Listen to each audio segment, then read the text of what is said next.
Colour in Your Life is proudly sponsored by Hobbycraft stores across the UK. For more information, go to hobbycraft.co.uk.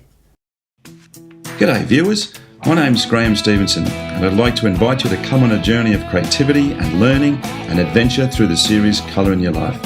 There's an artist in every family throughout the world, and lots of times there's an artist deep down inside all of us as well. So grab your kids, your brothers, your sisters, your aunties, uncles and mums and dads and come and see how some of the best artists do what they do.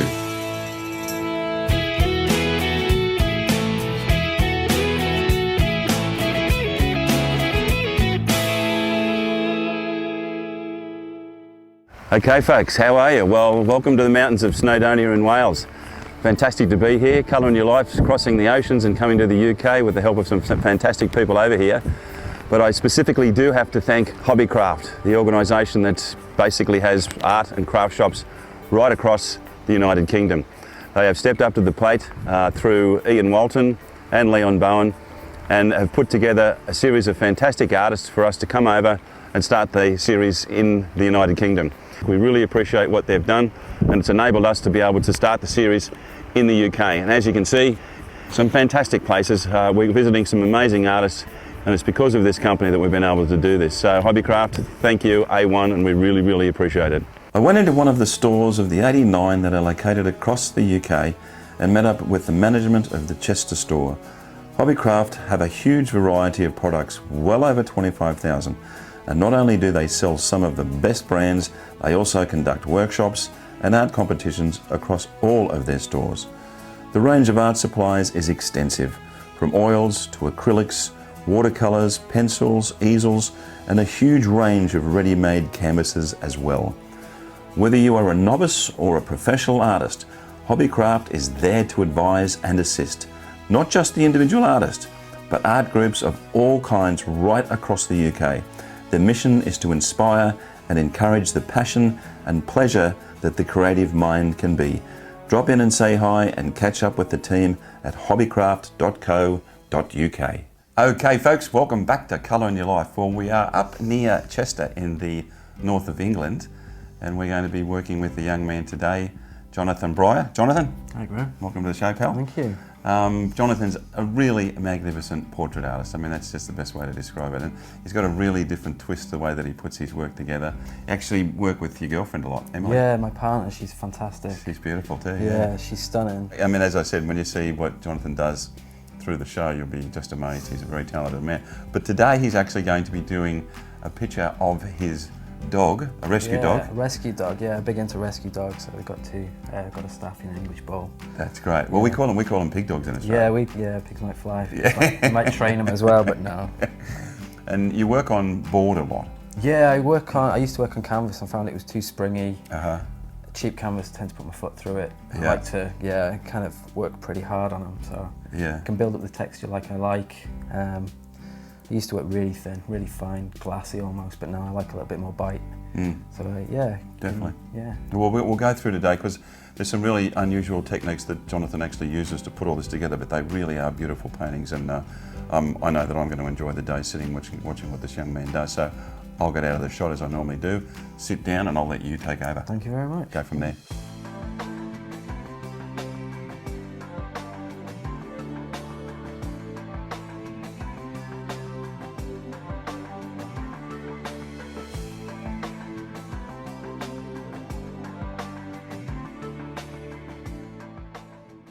Okay, Jonathan, well, I can see that you've already sketched out Blaze on your board there, and I noticed that you had a kneadable rubber in your hand at one stage, so where do we go from here?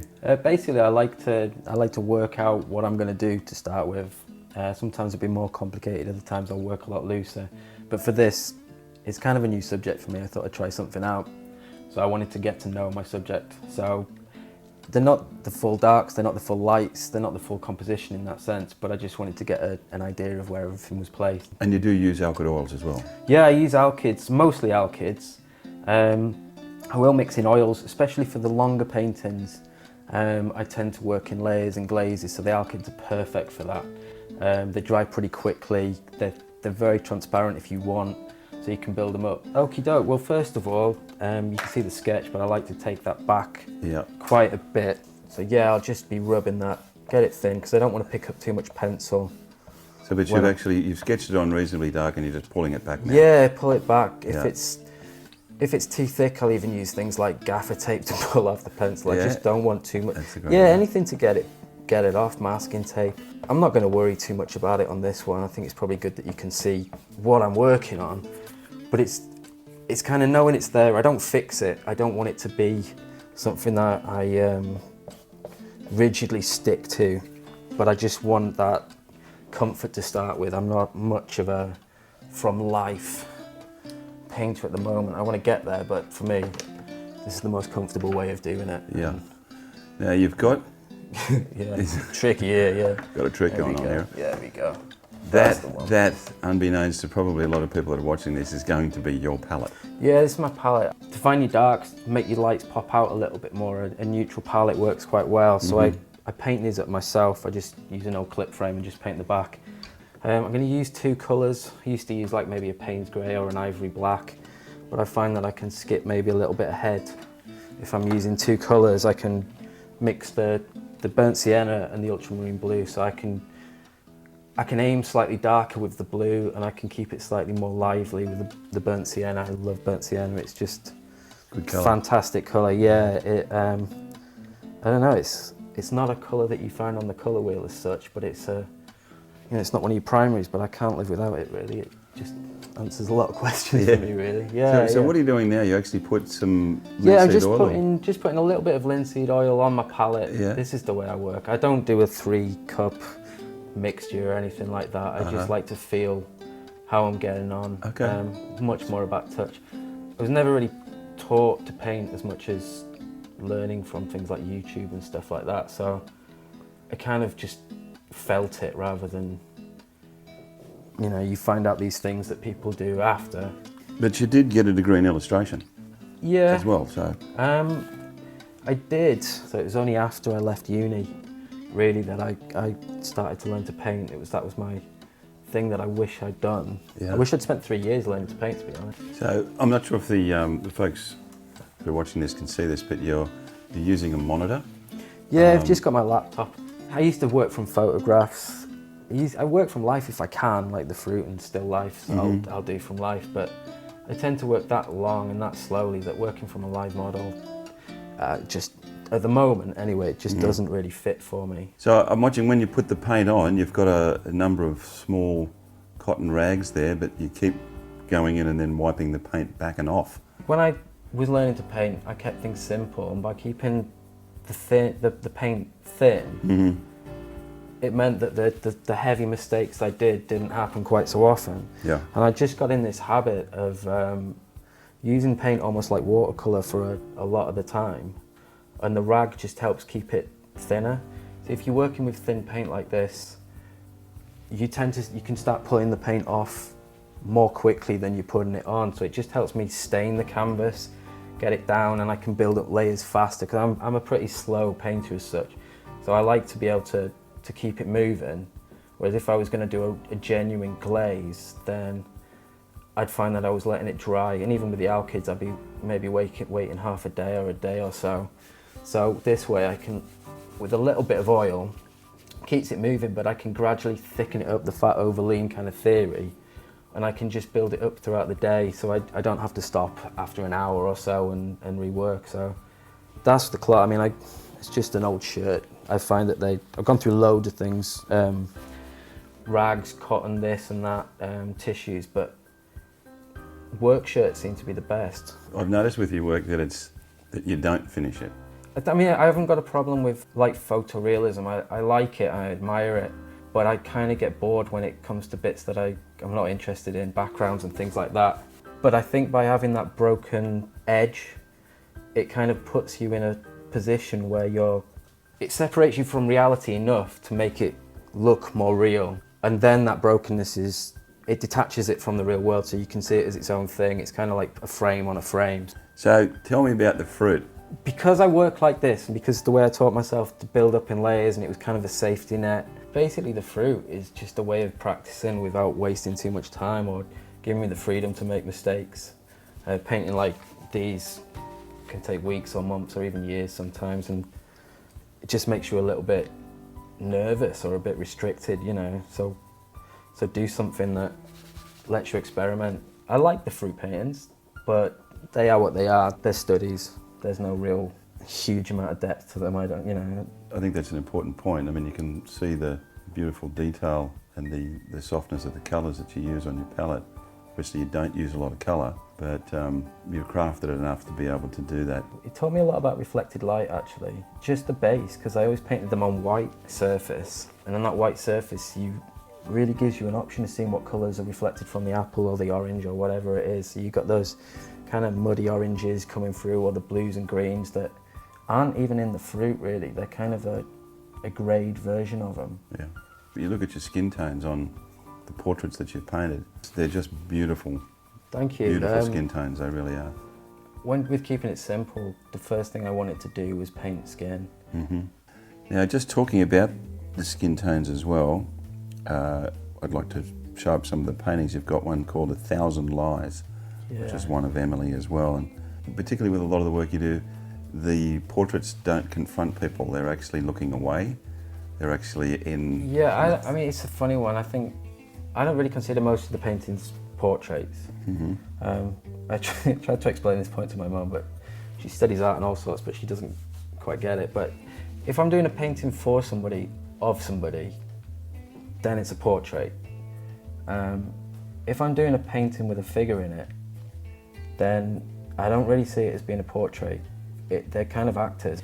It's not necessarily trying to tell something about that person, which I think a portrait, you're trying to get somebody or a part of somebody, or you want to relate to it as that individual, whereas something like 1,000 Lies is more about the feeling of the whole painting and what it may or may not evoke. There's one of the last called Jill, who's the red-headed girl, and that's called All That Remains. These titles are invoking some type of emotion as well, from what I can see.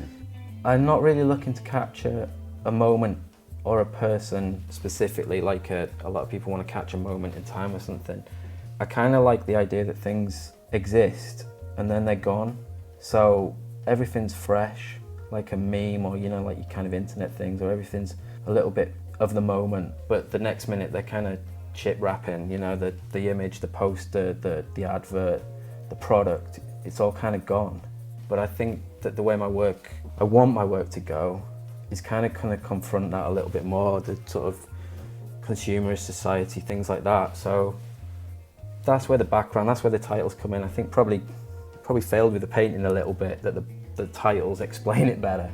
On a subject like this, like I was saying before, I'm not too worried about too much of it looking perfect at this point. The only areas that kind of worry me on a face, particularly the eyes, if I can get those right to start with, the rest of it will eventually kind of fall into place.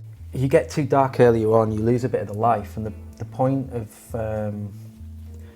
glazing, the point of using thin paint is you're going to get a light. It's like a window glazing. It's kind of self-explanatory that way, but it helps the light pass through. Whereas using more opaque paint, you're going for more of a direct painting, and if you put too darker colours underneath, you're not going to get that reflection coming through. And also, while you work, Jonathan, you told me that you listen to audiobooks. How does that help you with you? I love it. You listen to a lot of music as well, but yeah, you're always looking at the same things, or you find yourself trying to find something new when you should be working. But an audiobook, you spend 10 minutes and you find something that's free or downloadable or on YouTube or whatever, podcasts, and you might have like 20 hours of story to just work to. Just helps the pace. Music tends to make things, the sort of music I listen to tends to make things a little bit frantic, maybe when you're trying to focus, but an audiobook just has a pace. You can just get on with it. You don't have to change the track or look over your shoulder or anything. It's just kind of there with you. But yeah, it might just be how the solar system goes around one day, and it might be top 10 murderers of all time the next. It's whatever. Gonna start mixing a little bit of the background just early on. I've got an idea for the background, but it's gonna be quite broken up. so I just want to start hitting a bit of the colour in it at the moment. So I'm going to start adding a few more paints to my palette. The reason why you see people painting with oils, they'll have their palettes slapped all over with paint from yesterday and a week before, obviously, because it won't dry. You just keep topping it up. But with alkyds, they don't dry as quickly as acrylic, but they will get stiff, or they will dry out in a day or two. So I tend to try not to waste too much paint when I don't need to. So I've added alizarin, some Viridian.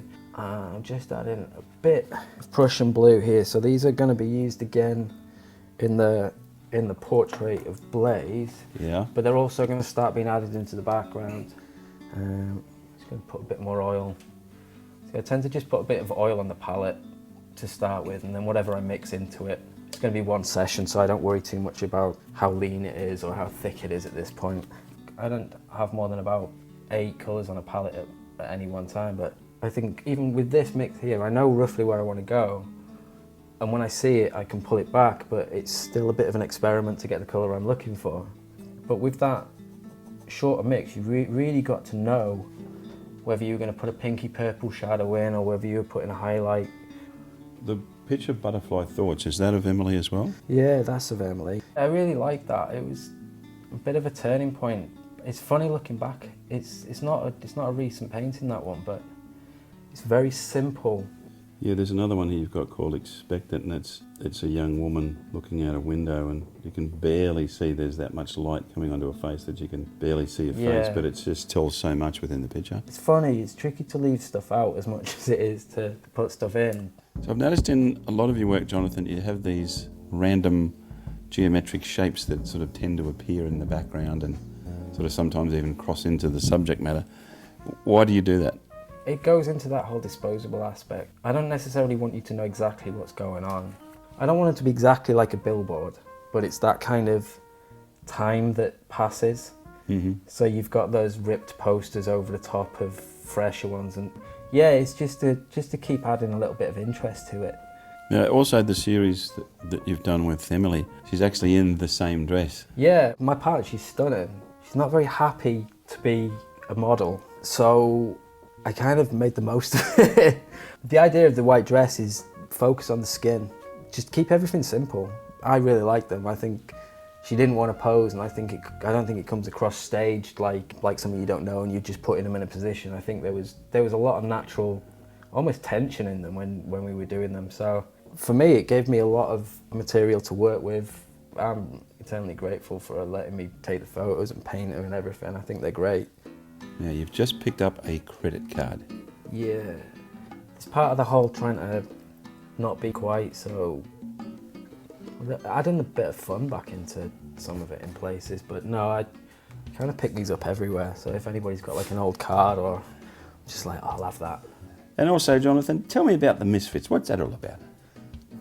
Yeah, it's a bit of a side project I've got going on at the moment. I met an author, Marianne Coate. She's doing a trilogy called Bonds. They're pretty good vampire mystery type books. They're going to be big, but she wanted to do something for kids.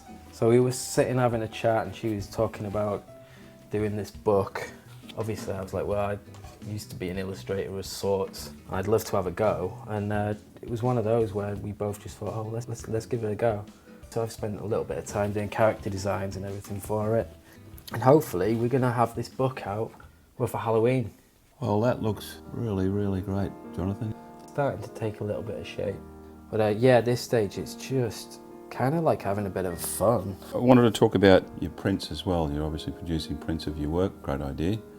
So if somebody wanted to come in and have a look at what you're doing, as well as your workshops and your teaching as well, yeah. Because Jonathan's obviously, as you can see, a very, very skilled artist. What's your website address, bud? Website is jonathan-brier.com. There you go. Yeah. So go in there and have a look, guys. He's got some absolutely magnificent work. Somebody that I personally think has an amazing grasp on the human form and colour and light. Very talented man. Thank you, Greg. And you've also won a number of awards over the years with your work, and been represented in some very exclusive galleries. You're actually in the Ian Walton Gallery at the moment in Yeah, Farndon. certainly am. Ian's been a good friend of mine for a long time, but he's finally got galleries together and it's absolutely fantastic. I've exhibited with Ian several times, we've done our own thing, and it's just amazing that it's coming together at the moment. Yeah, as well exhibiting here, I do a little bit of teaching as well. Try not to do too much, but I enjoy it. Particularly, I like to teach young adults, particularly those that are looking for an education, and they kind of specifically want it. It's always easier to teach somebody that's definitely interested and convince them that they want to do it. I was never very good at being told that I had to learn anything, but I wish I'd been taught better when I was younger at things that I did want to do. So as many flaws as I have as an artist, which pretty much makes me me, I try and strip it back to what the essentials are. I don't want them to paint like me, but I want them to know that there's things like opaque colours and transparent colours and shadows and how to look for light and things. Things that are just a little bit more than get on with it and express yourself. I find that to be, I think express yourself is great, but if you can do something properly, then you can express yourself better. So if you've got a bit of skill behind you, you can really express yourself, and I want to give them that foundation. What they do with it is up to them, obviously, but it's nice to have that energy. They've kind of got an energy that a lot of adults don't have anymore, which is, yeah, I really enjoy that. I do enjoy teaching adults as well. It's a pastime for a lot of adults, whereas children have got that, maybe the desire to go forward, and that's, yeah, it's kind of nice to be at that point, you know, look back and think that I want to give them something that I never had. So that's what I like about that. Noble sentiments. Thank you. As far as today goes, I think that's about as far as I'm going to get in one session. From this point, let it dry, let it sit a bit, and I just keep working into it. It can take weeks to months to finalise a painting, but as far as it's a reasonable start, so I hope you got an idea of basics of my process, and from here on it's just time and patience, really. So. Looks great, Jonathan, it really Thanks, does. Will. Yeah, Cheers. thanks for having us in your studio. No, It's been absolute pleasure. Brilliant, thank you. just amazing. Cheers, guys.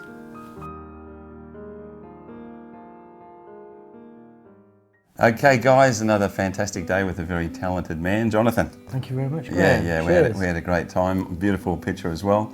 Now, if folks want to come along and be part and parcel of your workshops, and to get in touch with you, what's your website address? Website's jonathan-brier.com. Everything I've got going on, it's on there. Links to Facebook and everything. So. Yeah, come in. If you're in the Northern England, Northern Wales area, obviously we're in the UK, give him a buzz, get in touch and come along.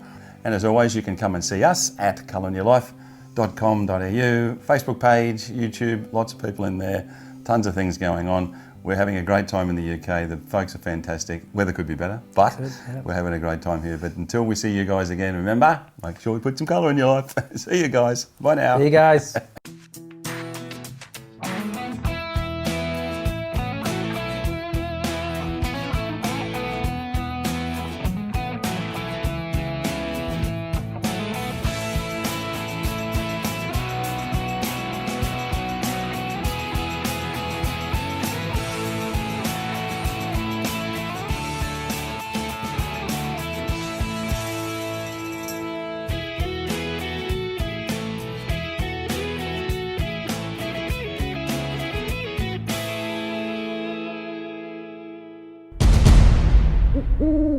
Mm-hmm.